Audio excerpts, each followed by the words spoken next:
ఈ రోజున కడుపును పుట్టిన బిడ్డలు త్రొట్టిల్లిపోవడానికి కారణం వారిని కూర్చొని పెట్టుకొని వారిని ఆదరించే మాటలు చెప్పకపోవడమే.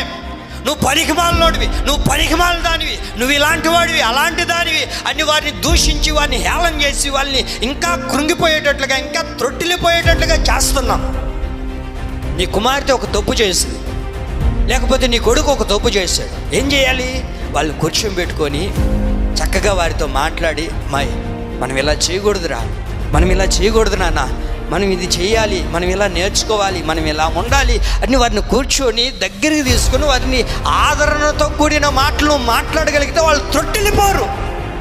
అలా మనం ఏదైనా ఒక చిన్న తప్పు చేస్తే అంటే ఒక చిన్న అతిక్రమం చేస్తే వారిని ఎడాపెడా తిట్టి వాతలు పెట్టి వాళ్ళని కొట్టి ఏమండి మన మీద ఉన్న ప్రేమను పోగొట్టుకునేటట్లుగా మనం చేస్తాం. ఆ చేసిన తర్వాత ఏమండి ఆ అమ్మాయో అబ్బాయో బయటికి వెళ్తారు, కాలేజీకి వెళ్ళిన తర్వాత